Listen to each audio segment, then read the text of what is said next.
membuat damai. Tapi kalau yang disampaikan Pak Mahfud, kesimpulan saya sementara, sebenarnya kalau tadi dulu Orde Baru yang curang pemerintahnya, sekarang partai. Sebenarnya dari dulu berarti yang tertib itu rakyatnya Pak ya.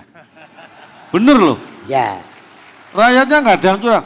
Buktinya Pak Mahfud, ini bukti aja bahwa rakyat kita, orang Indonesia itu tertib itu di mana? Di Amerika Pak Mahfud, ini saya survei. Pelanggar lalu lintas, itu sedikit sekali ya orang Indonesia Pak. Orang Amerika banyak, berarti tertib orang kita. Wah saya salut orang Indonesia. Calon titik orang Indonesia. Lontong kowe, lontongnya omongannya gak puena. Loh, ya kan bener. Sing tertib wong anu Indonesia karena pelanggarai wong Amerika. Ya di Amerika pelanggar lalu lintas, Indonesia orang Indonesia jarang. Kowe aja nyalon ke presiden. Termasuk golongan calon presiden sing edan mau.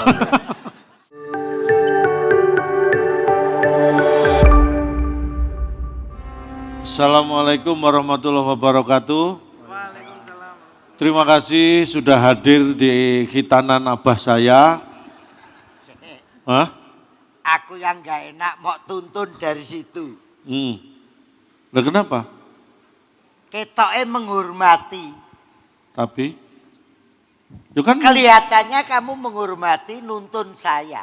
yang muda nuntun yang tahu menghormati, yang enggak mau anggap stroke aku. Memang gejala-gejala Tapi itu tadi filsafat loh. Nah ini. Kamu nuntun saya. Yang muda. Nuntun saya, yang muda nuntun yang tua. Yang tua nuntun yang muda. Ini terjadi di Jawa Timur. Tidak ada sekat, yang muda, yang tua. Semuanya bersama untuk Jawa Timur. Nih, makanya saya seneng sama sampean itu karena apa? Apa? Ya karena cuma berdua. Kalau ada yang lain mending seneng sama yang lain. Oh. Kok sama? Loh kok sama? Aku sama Mbok Demu ya gitu. Aku seneng Mbok Demu yang di rumah ya Mbok Demu. Saya tuh salut sama sampean. Enggak usah salut. Aku paling salut sambutannya Bu Gubernur. Hari ini banyak bintang. Banyak bintang. Bintang yang hadir, tamunya luar biasa. Aku bayang nih. Apa? Ke depan ini masa depan saya cerah. Karena kalau yang hadir ini gawe cangkruan dewe-dewe, nanggap dewe-dewe. itu yang penting. Wong ki yang ada Pak Menko Polhukam kok. Ya jelas. Bu Gubernur urung tau gawe cangkruan kok. Dari tadi ngotot, aku pengen ngomong gitu. Makanya saya biarin. Tapi sampean juga percuma. Dikasih hidangan enak-enak juga nggak boleh makan. Lah iya. Orang itu tinggi itu ilmunya, pendidikannya loh. Sampean yang ditinggikan kok malah gulanya. Lu aku ini sama-sama kencing manis gitu toh. Kalau temen tuku 200, terus aku 150. Tak tingkatkan kencing manis saya. Urusan lain-lainnya boleh menyalip kirun, tapi nek kencing manis saya harus tertinggi di Jawa Timur. Prestasi. Memang prestasi. Kencing manis ki repot Repotnya apa? Dhuwur dirubung tawon, ngisor semut. Jadi jalan gak iso tenang. Iya. Pak Pangdam rawuh hadir. Pak. Ini semua, ini satu-satunya acara yang paling komplit, semua pejabat di Jawa Timur hadir. Tepuk tangan. Siap.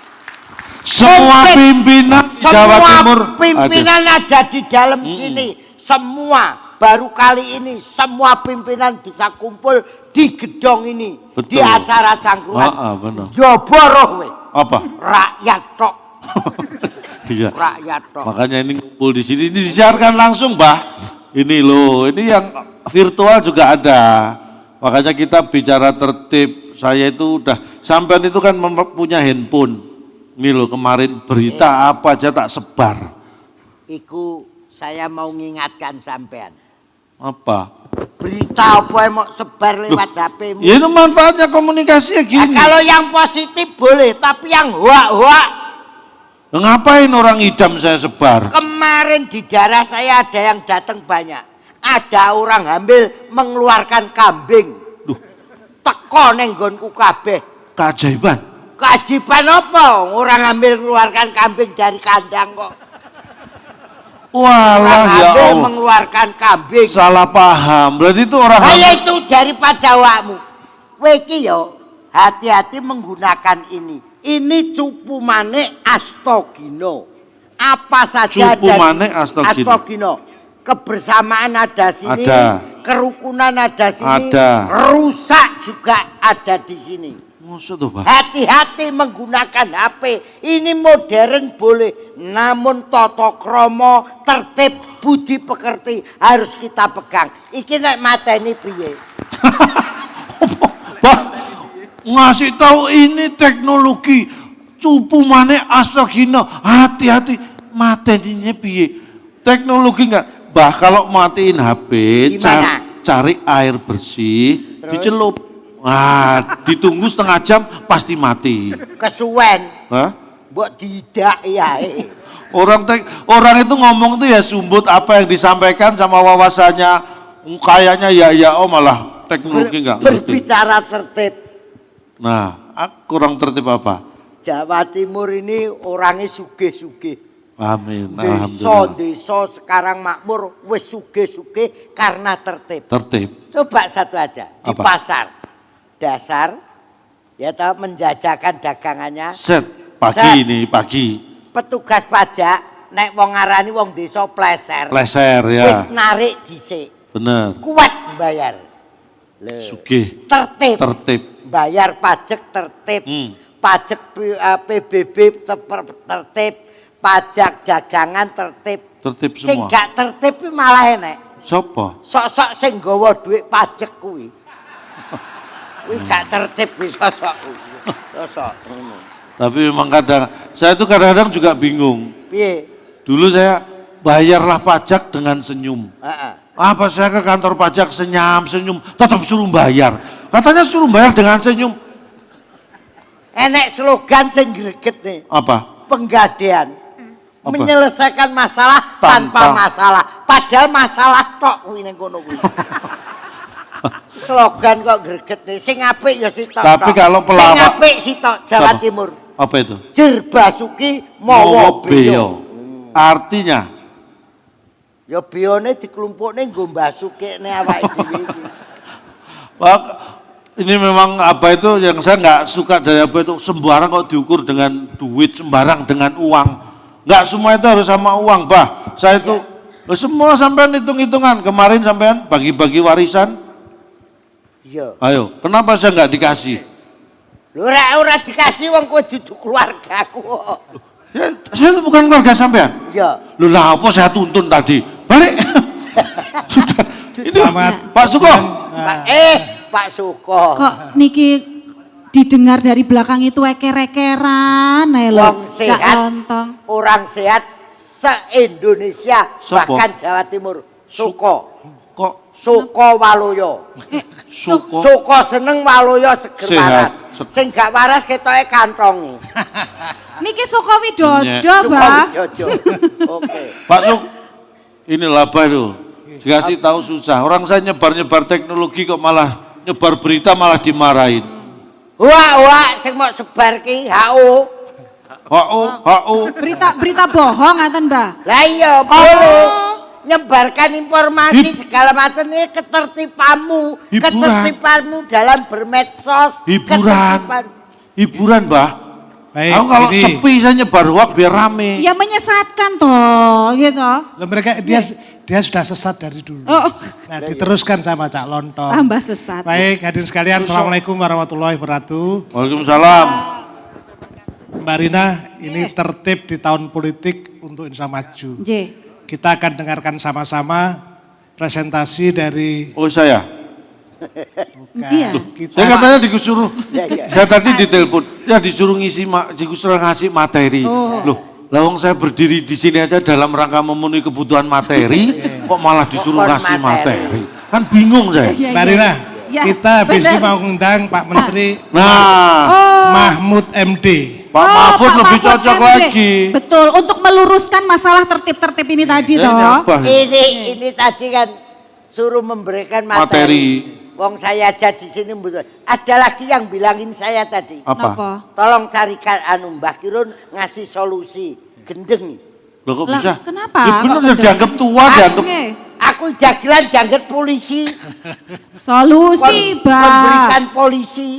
Solusi, Mbak Rina, Pak. ben Pemecahan gak geger, masalah. Nggih. tolong Cak Kirun Oh, iya, diletakkan iya. di tempatnya. Saya Temenin. diletakkan di tempatnya. Nih, berkenan Monggo, Pak. Pak Sampai di sana, Pak. Profesor Mahmud untuk hadir di kata kita dalam acara cangkruan kita. Tak tontonnya Tepuk Bapak, tangan Bapak buat Pinara. Pak Niki, Menteri Pak. kita. Niki, Pak. Loh, Calon dong, bisa disambut. monggo. Iya.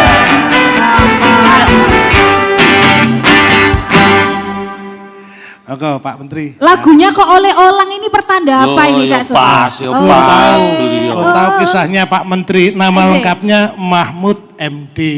Pak Mahfud MD. Singkatannya tahu nggak MD? Nah, iya MD. MD ya tahu. Ini teman-teman saya juga MD semua. Mahmudin. Jadi ini satu-satunya orang yang punya singkatan nama di belakangnya MD. Siapa?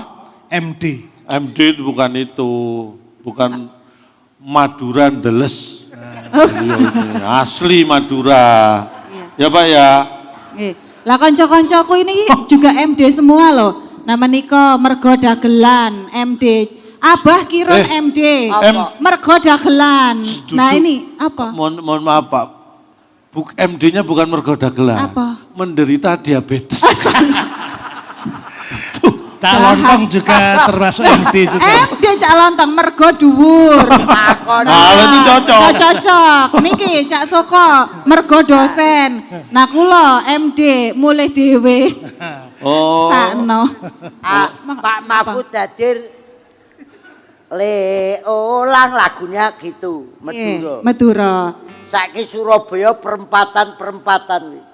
Perempatan-perempatan terus pundi? Semanggi Surabaya. Oh iya. Lontong. Anu perapatan abang-abang kuwi. Ya Selamat wis. datang Pak Mahmud MD. Saya tidak perlu bacakan CV beliau, tapi kita tahu bahwa cangkruan adalah cara terbaik Jawa Timur di dalam menyelesaikan masalah. Jadi kalau pegadaian itu urusannya Cak Kirun, tapi cangkruan itu menjadi penting.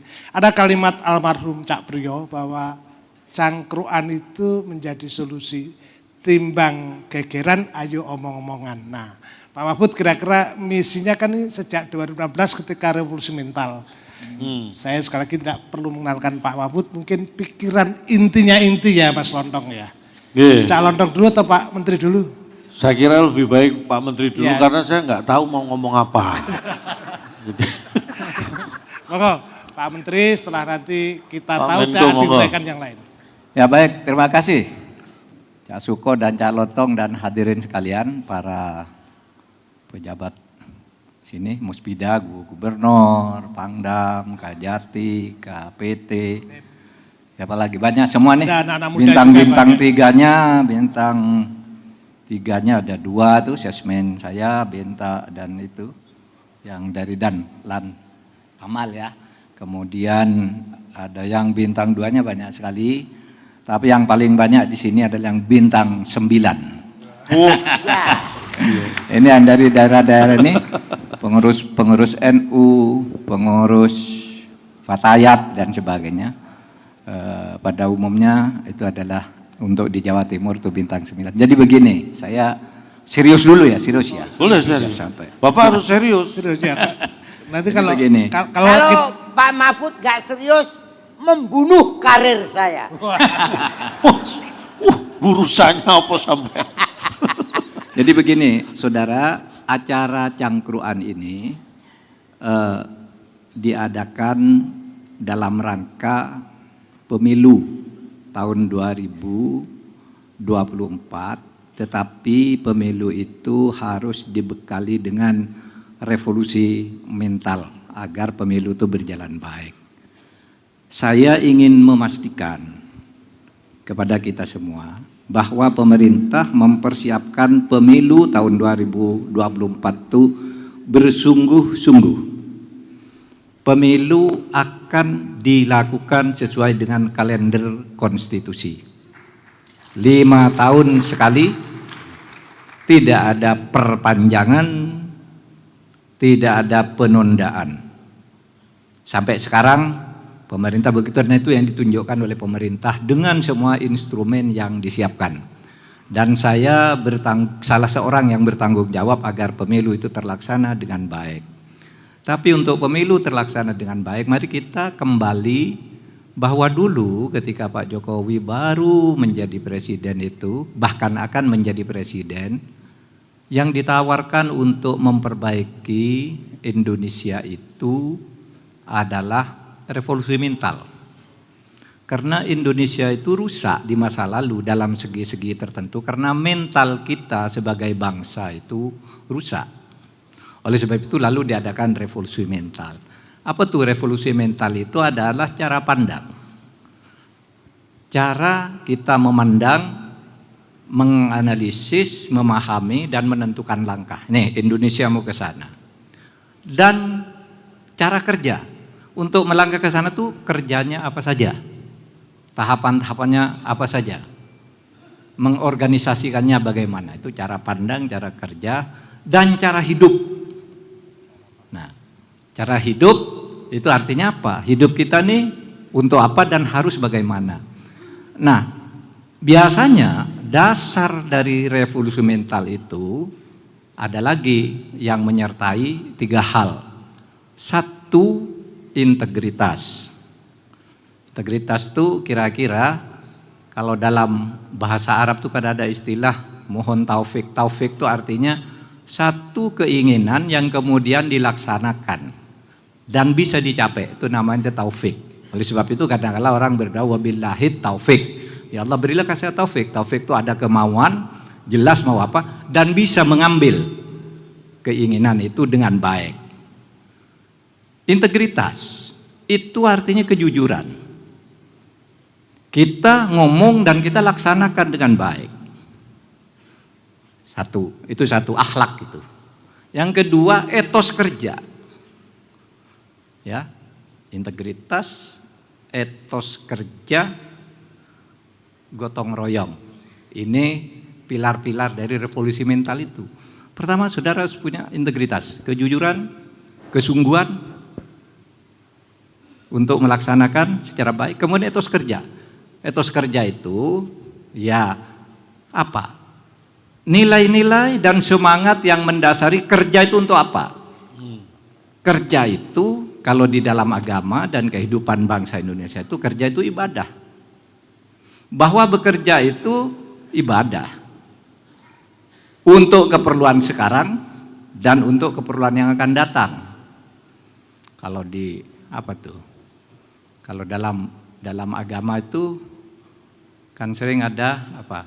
Dulu meskipun ini dipersoalkan nanti ada Profesor A'la ini mantan rektor YAIN. Itu ada dalil begini, tapi ada mempersoalkan ini hadis apa bukan. Tapi kira-kira itu etos kerja artinya. I'mal li dunyaka ka'annaka ta'ishu abadan wa'mal li akhiratika ta'amnaka ka'annaka tamutu gadan. Bekerja kamu untuk keperluan duniamu, bekerjalah kamu untuk keperluan Indonesiamu dan dirimu. Seakan-akan engkau akan hidup selamanya. Jadi bekerja itu sungguh-sungguh ngumpul kekayaan tidak apa-apa. Seakan-akan kita akan hidup, oleh sebab itu kekayaan itu harus ditumpuk. Tapi ingat, wa'mal li akhiratika ka'annaka tamutu gadan. Tapi juga bekerja yang benar loh. Jangan nipu-nipu, jangan korupsi, jangan manipulasi yang tidak sehat. Karena apa? Engkau harus melihat seakan-akan engkau akan mati besok. Kalau engkau mati besok tidak ada gunanya harta yang banyak diproyeksikan untuk hidup selamanya itu. Nah, kira-kira kita bekerja seperti itu, bahwa kita kerja itu untuk keperluan kita sebagai bekal untuk ibadah kepada Allah yang kemudian di dalam implementasinya harus gotong royong. Gotong royong itu saling saling menolong dengan semangat kebersatuan, bersatu untuk Indonesia. Saudara, penting bersatu untuk Indonesia karena sekarang ini kebersatuan kita itu di sana sini masih sering terancam, terutama oleh hoax ya. Itu yang terjadi 3 hari lalu di Papua itu kan hoax saja itu. Ada orang lewat bawa mobil terus ada anak kecil di pinggir jalan. dikira anak kesasar, mau diajak ditolong. Nana ayo gabung ke sini, kamu mau kemana, mau diantar. Anak itu lari. Lari, sudah itu tahu-tahu datang orang sekampung mengepung orang ini, orang dua yang mau menolong ini. Karena ada hoax di situ bahwa ada pengaco datang dari luar, ada perampok, terjadilah kerusuhan di situ. 10 orang meninggal, 12 orang meninggal. Karena hoax.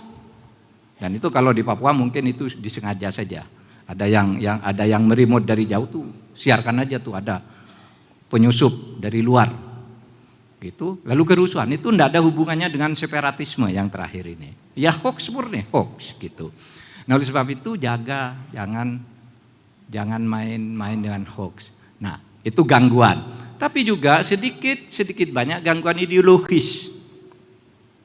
Ada yang masih mempersoalkan NKRI ini apa benar apa tidak. Udahlah itu sudah selesai. NKRI dengan ideologinya itu sudah selesai. Mari kita bersama gotong royong ke depan. Bahwa negaranya milik kita, kita maju bersama, kita kerjakan bersama secara gotong royong. Nah dari kerangka konsep itu, revolusi mental dengan instrumen Sokogurunya itu lalu ada program-program tertib, antara lain tertib nasional.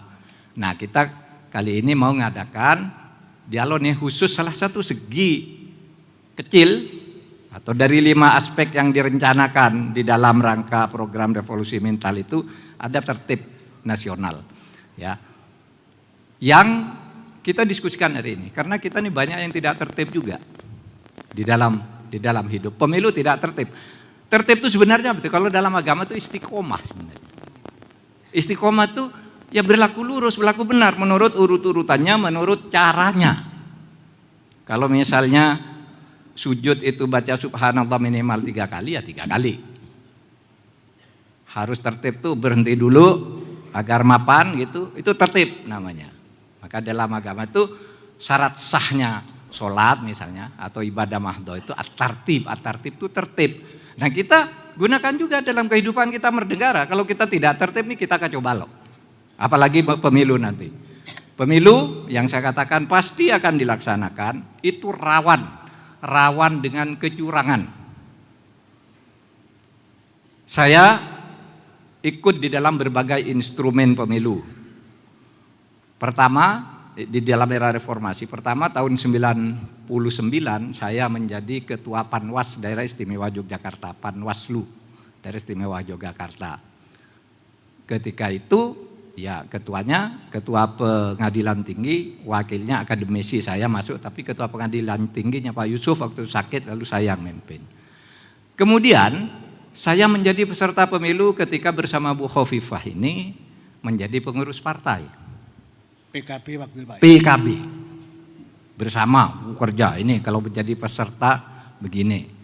Kemudian saya menjadi hakim MK itu ngurusi yang pemilu ini. Kesimpulan saya selama pemilu di era reformasi itu selalu terjadi kecurangan. Cuma kecurangan kalau era Orde Baru itu kecurangan dilakukan oleh pemerintah. Presiden menugaskan Menteri Dalam Negeri namanya Ketua LPU menyelenggarakan pemilu, hasilnya tidak boleh dilawan. Hasilnya sudah ditentukan sebelumnya, itu curang pemerintah. Nah yang sekarang ini saudara, curangnya antara peserta pemilu bukan pemerintah. Partai A mencurangi partai B. Di tempat lain partai B mencurangi partai C membayar lurah.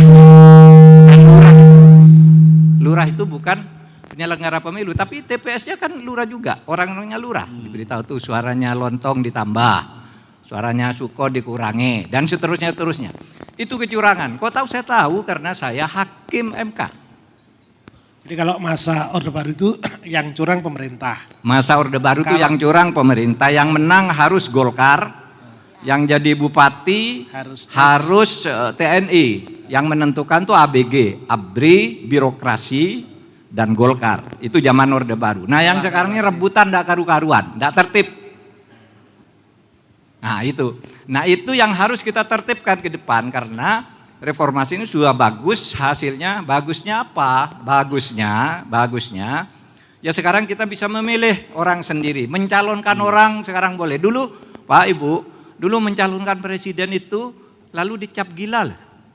Diumumkan kemana-mana gila. Pada tahun berapa itu? Kartowibowo itu, Sawito Kartowibowo mengatakan, saya mau calon presiden, Pak Harto ini enggak baik. Lalu ditangkap, dia masuk penjara, itu orang gila katanya. Kemudian ada Ferar Fathiyah di tahun 90-an, perempuan. Ya. Ayo dong, saya mau jadi presiden nih. Coba sekali-kali kasih perempuan itu, Orde Baru itu jelek. Dia juga ditangkap. Gila katanya. Padahal orangnya enggak gila, sampai sekarang masih ada. Marzuki Darusman begitu cumerlang waktu itu di DPR. Dia enggak bilang apa-apa, tetapi masyarakat mendukung, itu cocok jadi presiden. Disingkirkan padahal dia enggak apa-apa. Nah sekarang saudara mau mencalonkan sendiri boleh, mencalonkan Cak Lontong boleh. Wah ini persoalan kalau itu. Iya boleh, pokoknya boleh. Enggak Tapi ada yang boleh. nangkap. Itu satu kemajuan. Tetapi harus tertib. Agar negara menjadi lebih baik. Itu aja dah kalau pengantar dari Terima kasih. acara ini. Sebelum dilanjut Nyun Sewu, Ya. ini kerso unjukan opo sama polo pendem Minum biar apa? makin gayeng cangkruannya loh. Apa minumannya? Nje, Lengkapnya Ada apa? Telo, ada gedang godong. minuman Teh kok kopi. telo. itu makanan Hoak, Bandung polo minuman. pendem. Hoak deh. Minumannya Teh ini nopo lengkap. kopi Nyun Sewu. Ada semua kecuali yang nggak ada aja Pak, yang nggak ada. Teh nopo kopi. Kopi. Neneng warung cangkruan desa Nopo? kalau menawarkan Terus pundi? kopi apa jahe, Eh, teh mawon, pipi nopo lambe kabeh mawon. loh. Wes cepai ke Saya apa? Nah, Bangga. Nah, menarik ya. Jadi ini silakan cara unjukannya. Saya kaget juga Matur nuwun. Pak Mahfud menyampaikan apa ya dengan cara seksama dengan kenyataan fakta semacam itu dan inilah tokoh yang luar biasa. Saya baca Twitter Bapak itu 4,1 Pak. Jadi 4 juta. Hampir 4,2. 4,2. Oh, 4,2 juta. Artinya Pak Mahfud itu hadir di masa lalu, masa kini dan masa depan. Makanya namanya Mahmud MD. Nah, karena Masa depan. Masa depan. Dan harus membuat damai kira-kira itu MD ya. membuat damai. Tapi kalau yang disampaikan Pak Mahfud, kesimpulan saya sementara, sebenarnya kalau tadi dulu Orde Baru yang curang pemerintahnya, sekarang partai. Sebenarnya dari dulu berarti yang tertib itu rakyatnya Pak ya. Bener loh, Ya, rakyatnya nggak ada yang curang. Buktinya Pak Mahfud, ini bukti aja bahwa rakyat kita, orang Indonesia itu tertib itu di mana? Di Amerika Pak Mahfud, ini saya survei, pelanggar lalu lintas itu sedikit sekali ya orang Indonesia Pak. Orang Amerika banyak, berarti tertib orang kita. Wah saya salut orang Indonesia. Udah, Jangan didik orang Indonesia. lontong kowe lontongnya omongane gak puena. Loh, ya kan bener. Sing tertib wong anu Indonesia karena pelanggarai wong Amerika. Ya di Amerika pelanggar lalu lintas, Indonesia orang Indonesia jarang. Kowe aja nyalonke presiden. Termasuk golongan calon presiden sing edan mau. Loh, Cak Lontong belajar tertib itu di mana? Oh kalau saya belajar tertib itu ya Orang tua? langsung praktek kalau saya. Orang tua enggak, orang tua saya enggak terlalu tertib. Guru dari guru sekolah? Guru itu ngajari tertib tapi sayanya yang belum tertib juga waktu itu. Saya tuh belajar benar-benar tertib, disiplin dan tunduk itu pada debt collector. Saya Apa alasannya? Loh, begitu saya nggak tertib bayar, diambil ya sepeda motor. Itu saya benar-benar tertib tuh belajar dari debt collector. Nek Jawa, Bener. orang Jawa, orang Indonesia ini tertib mulai dari bawah. Bener iki bener. Dapat undangan manten, jagong. Ya. Mesti tertib bu. Bubu. Iya benar. Nggih. Nek ora Terus, buwuh, ora teko. Itu tertib. tertib bowo. Buwuh itu tertib. Oh, nggih nggih, Etika nggih. ya, Etika. tertib Etika. kaitannya etika. Heeh. Wis tenan. Pokoknya ora teko undangan kalau enggak apa maneh darai Pak Mahfud. Nggih. Nek Tertib ra sekali. akeh ora wani teko. Oh iya. Bener, Soalnya bener. diumumno. Sugih. Diumumno. Soale diumumno. Nah, tertib kata Gus Dur. Tertib itu ngelawan maaf. Nggih. Nek Ngelawan wong apa? Islam gak tertib. Kenging Agak nopo? gak tertib. Kenapa? Sandal neng masjid hilang. Iya. Sandal neng masjid hilang bagi Dijoli nek gak ngono dijoli Tapi sing nek- elek. kon dulure awake dhewe agama liya sineng gereja gak tau ilang sepatu. Mergo Ya digawe, Pak. mergo dinggo. Lah, mergo dinggo. Ya apa masa kate ditarik. Kok diseleh ya ilang kira-kira. Lah, nggih. Wah, tapi begitu hilang-hilang sak uang-uangnya. Oke, Pak Mahfud, sebelum kita memberikan kesempatan bagi terutama kaum milenial, karena kan jumlah pemilih kita kan 59% kan anak muda. Nah, Pak Mahfud kira-kira kemungkinan selama Bapak ikut Twitter itu kan jadi ruang kelahi Pak kadang-kadang gitu. Tapi juga bisa membantu orang juga. Pengalaman Pak Mahfud masuk dalam ruang itu apa yang wacana yang Sosial muncul media di ya? Sosial media Pak. Ya, tadi Twitter tuh memang bisa merusak. Ya, seperti kemarin tuh di banyak kasus ya. Kadangkala kita ini ditipu oleh Twitter, oleh medsos, oleh potongan-potongan berita yang clickbait gitu. Yang tidak ada itu.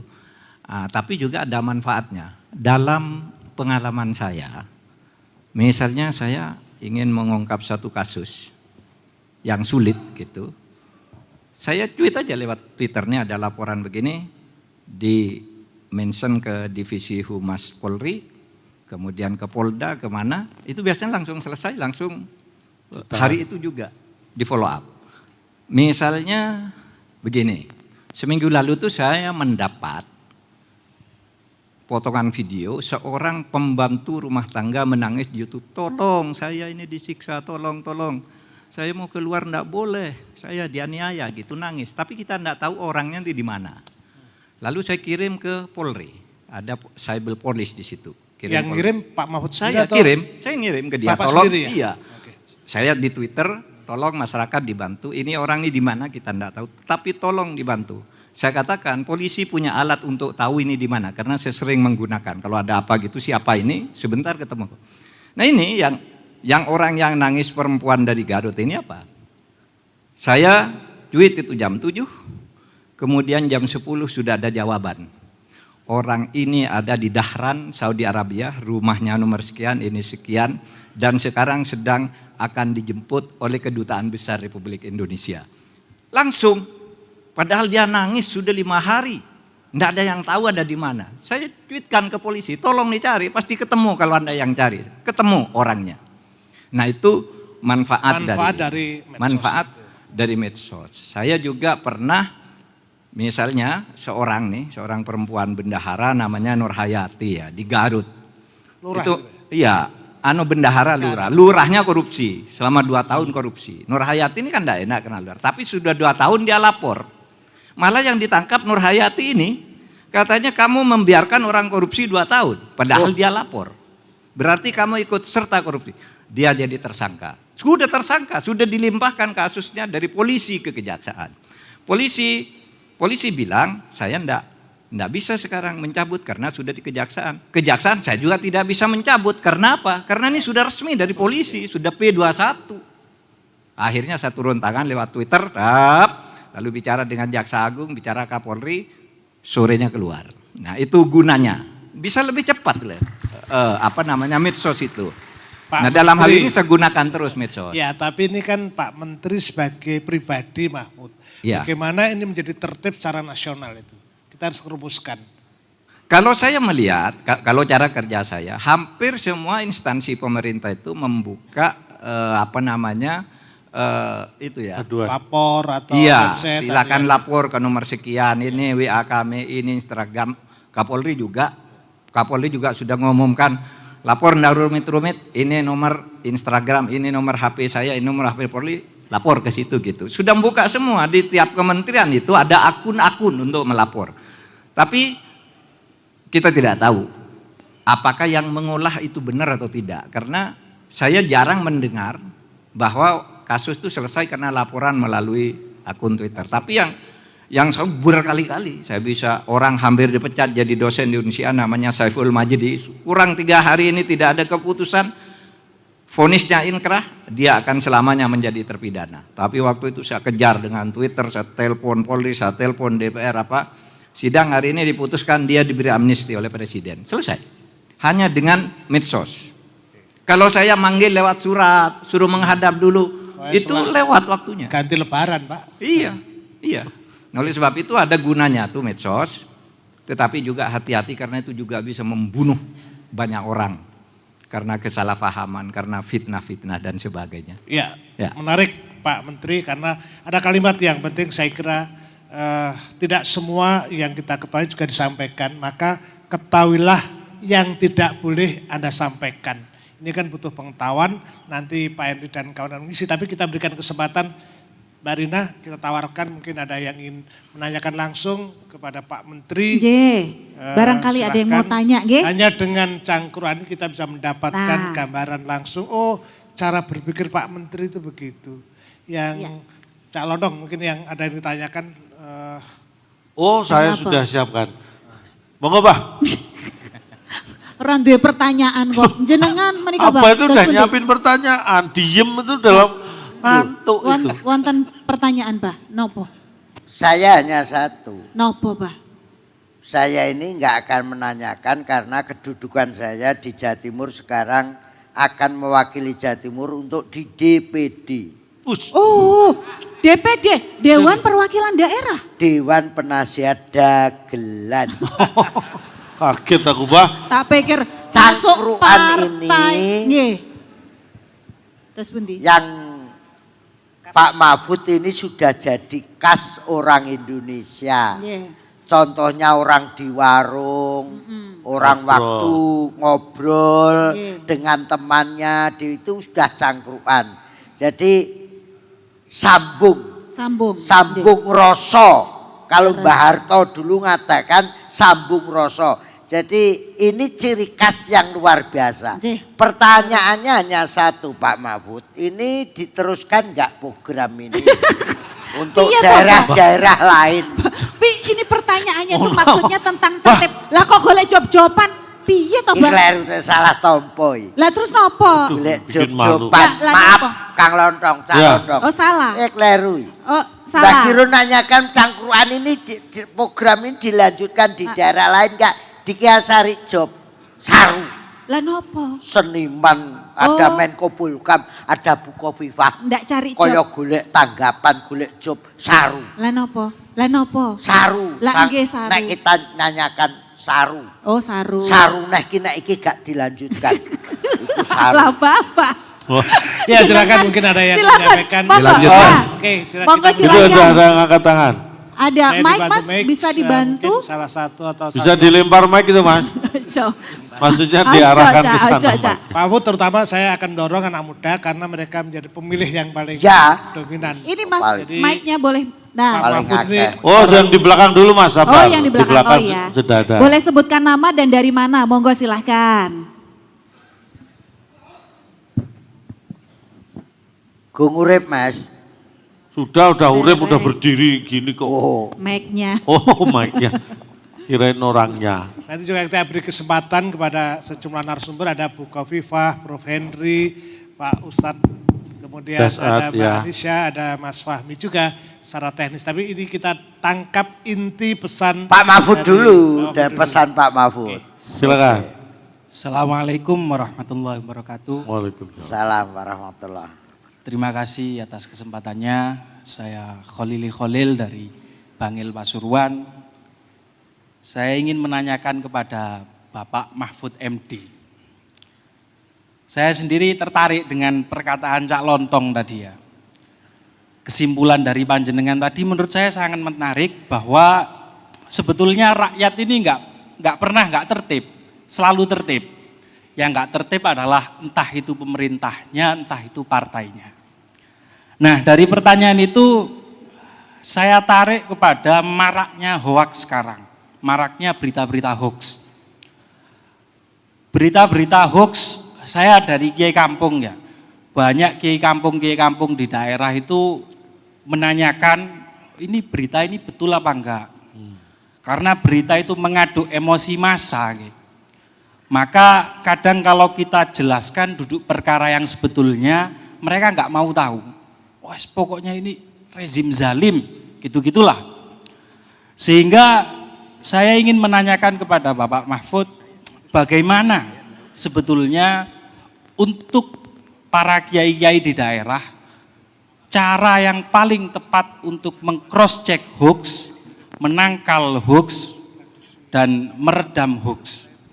Karena itu adalah permasalahan yang sangat-sangat mengganggu ketertiban terutama menjelang pemilu. Oke. Saya kira itu saja pertanyaan dari saya. Assalamualaikum warahmatullahi wabarakatuh. Oh, itu ada yang nyalakan lampu jauh itu. Langsung pertanyaan dulu beberapa, ngoten nggih. Baru Assalamualaikum dijawab. warahmatullahi wabarakatuh. Waalaikumsalam. Oh, Ini melanjutkan dari yang tadi. Saya dari Jember, dari Pondok Santen Kasiful Ulum, Kiai Fathullah. Saya juga sahabat Pak Mahfud. Insya Allah kalau masih ingat kepada saya, beliau sahabat saya. Pada Toronan Madura. Monggo langsung. Pada Madura. Kiai. Alhamdulillah, langsung saja apa yang disampaikan oleh Menko Polhukam tadi. Saya kira semua yang hadir di sini sudah paham semua.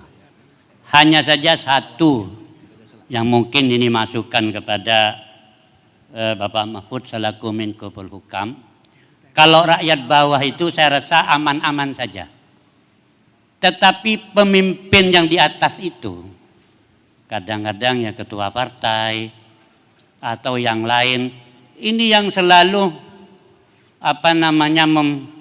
membuat statement sehingga membuat perpecahan di bawah. Pesan Bapak apa kira-kira? Ya Bapak seperti atur, sekarang barusan pengacara pengajian adalah wanita muslimat, kenapa sering ke pengajian? Mungkin Pak Mahfud sudah tahu itu. Nah, beliau ini sering statementnya yang apa yang disampaikan itu sering sekali memecahkan teman-teman yang di bawah. Teman-teman yang di bawah ini Pak, kalau jenengan tahu ketika ada seperti itu, ya mungkin sudah tahu, ini tidak perlu saya sebutkan namanya. Wah ini bermacam-macam sudah di bawah ini.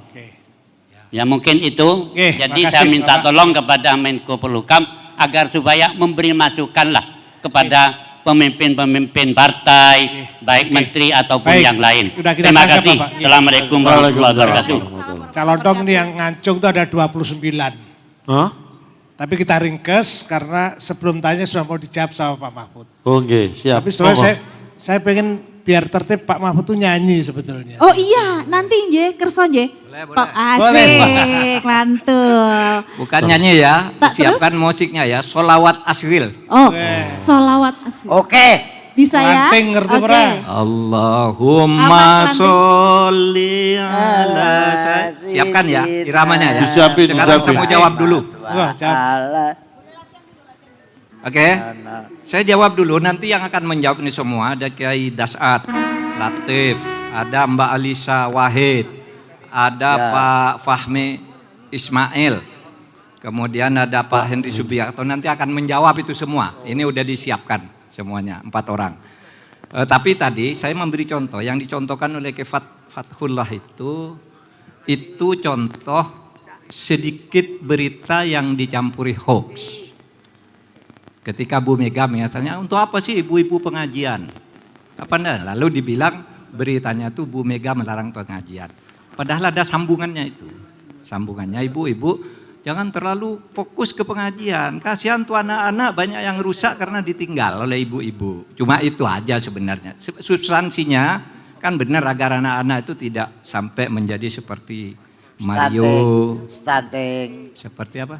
Stunting. Iya, dan Kebanyakan sebagainya ditinggal ibunya ya. gitu. Tapi enggak apa-apa, itu kritik dari masyarakat gitu. Nanti kita dengarkan tuh penjelasan dari Ustadz Dasaat Latif. Saya cerita sedikit, Ustadz Dasaat Latif ini menjadi guru rohani dan kehidupan di dalam rumah saya juga. Karena kalau saya di rumah tuh mau tidur gitu nyetel tuh YouTube-nya tuh yang lucu-lucu. Nah, yang diantara yang lucu-lucu itu begini ceritanya. Seorang Kapolres ditegur tuh oleh masyarakat. Pak Kapolres, kenapa sampean takut sama istri? Kok enggak berani bertindak, diperintah istrinya foya-foya. Enggak, saya enggak takut sama istri katanya. Cuma saja istri saya lebih berani dari saya.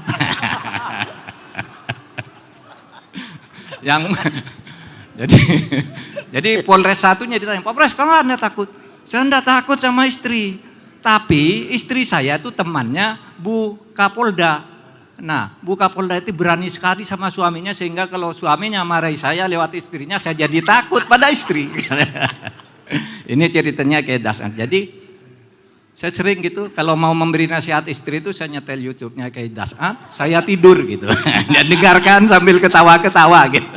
Nah itu tidak usah langsung memberi nasihat kan, itu dengarkan sendiri saya tidur gitu. Tentang bagaimana akhlak berumah tangga dan sebagainya. Nah sekarang kita lihat Pak Kiai Dasat kita undang nih bersama narasumber yang lain karena apa? Karena ini masalah hoax. Beliau adalah doktor dalam ilmu komunikasi dan ilmu syariah. 2 doktornya beliau itu. Hebat. Tepuk tangan. Mari sekarang baca sholawat. Allahumma sholli ala sayyidina Muhammad wa ashghilni dhalimin bidzalimin wa akhrijna min bainihim salimin wa ala alihi wa sahbihi wa sallim. Sama-sama. Allahumma sholli ala sayyidina Muhammad wa ashghilni dhalimin lidzalimin wa akhrijna min bainihim salimin wa ala alihi wa sahbihi wa sallim. Sekarang sholawat tibbil qulub.